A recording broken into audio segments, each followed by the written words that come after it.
BEd online classes में आपका स्वागत है। जैसा कि मैं आपको बीएड फर्स्ट ईयर का 5th paper education policy school leadership and management पढ़ा रहा था। इस पेपर में पिछली कक्षा में हम लोगों ने 4th यूनिट को पढ़ना शुरू किया था। इस पेपर का 4th यूनिट हमारा था, वो था एजुकेशन मैनेजमेंट शैक्षिक प्रबंधन। ध्यान दीजिएगा, एजुकेशन मैनेजमेंट शैक्षिक प्रबंधन के कॉन्सेप्ट के बारे में पिछली कक्षा में चर्चा हो चुकी थी। आज हम लोग बात करेंगे शैक्षिक प्रबंधन के नीड की, आवश्यकता क्यों है, क्यों ये शैक्षिक प्रबंधन विद्यालय स्तर पे आवश्यक है, इसकी विशेषता क्या है, इसके गुण क्या हैं। तो सबसे पहले हम बात करेंगे शैक्षिक प्रबंधन की नीड की। ध्यान दीजिएगा, नीड की बात करेंगे, अर्थात शैक्षिक प्रबंधन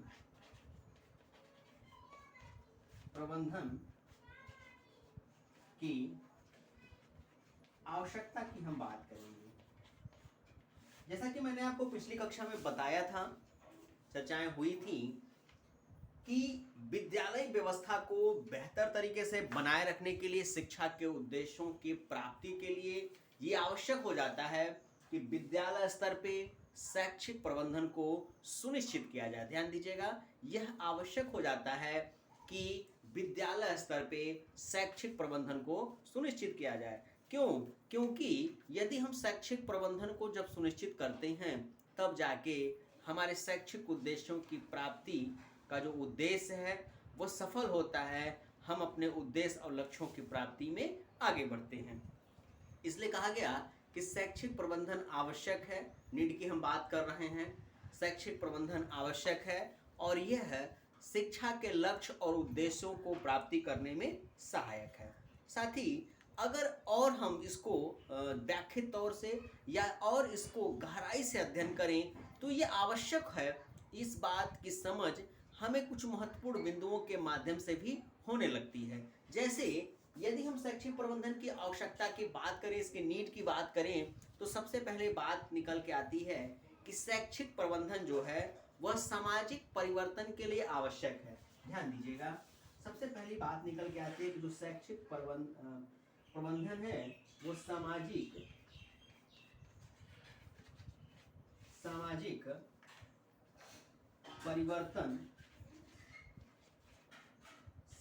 परिवर्तन के लिए आवश्यक है। ध्यान दीजिएगा, जो शैक्षिक प्रबंधन है वो सामाजिक परिवर्तन के लिए आवश्यक है। कहने का तात्पर्य है कि यदि समाज में कोई नई विचारधारा, नया कॉन्सेप्ट, कोई नई एनर्जी, कोई नई एजुकेशनल टैक्टिक्स, कोई नई एजुकेशनल व्यू, कोई नई एजुकेशनल सिस्टम, कोई नई एजुकेशनल ऑब्जेक्ट, ये तमाम बिंदु यदि हम ले आना चाहते हैं तो आवश्यक है, ध्यान दीजिएगा, तो आवश्यक होगा कि हम शैक्षिक प्रबंधन जैसी व्यवस्थाओं को सुनिश्चित करें और तमाम कार्यों की पूर्ति हेतु उसकी सहायता लें। और ये जब कार्य होगा तो जाहिर सी बात है जो सामाजिक परिवर्तन है वो सुनिश्चित होगा।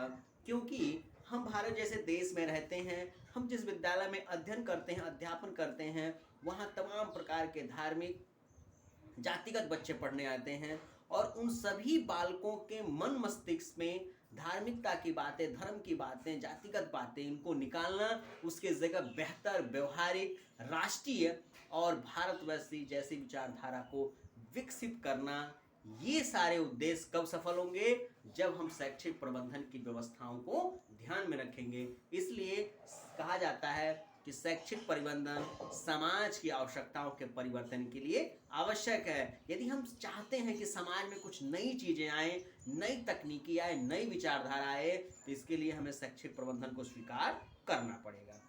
दूसरा क्या होता है, ध्यान दीजिएगा, दूसरी आवश्यकता होती है शैक्षिक प्रबंधन, दूसरी आवश्यकता की पूर्ति शैक्षिक प्रबंधन कैसे करता है? कहा जाता है कि संस्था स्तर पर, ध्यान दीजिएगा, संस्था स्तर पर क्रियात्मक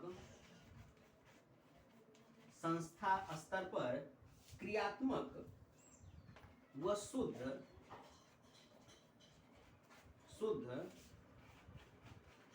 वातावरण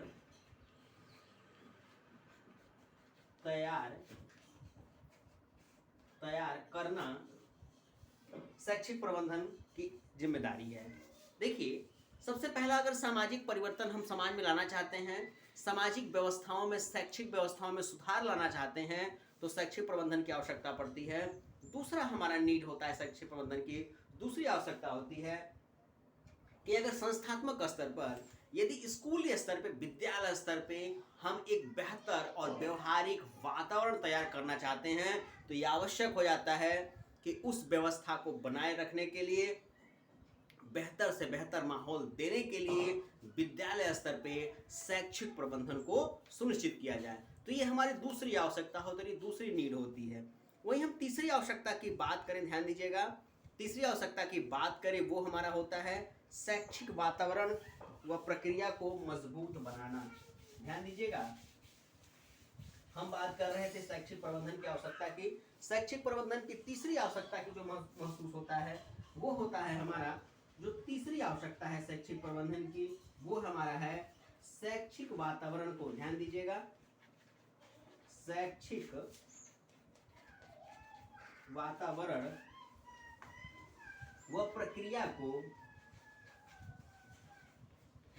को मजबूत व व्यवहारिक बनाना, मजबूत व व्यवहारिक बनाना।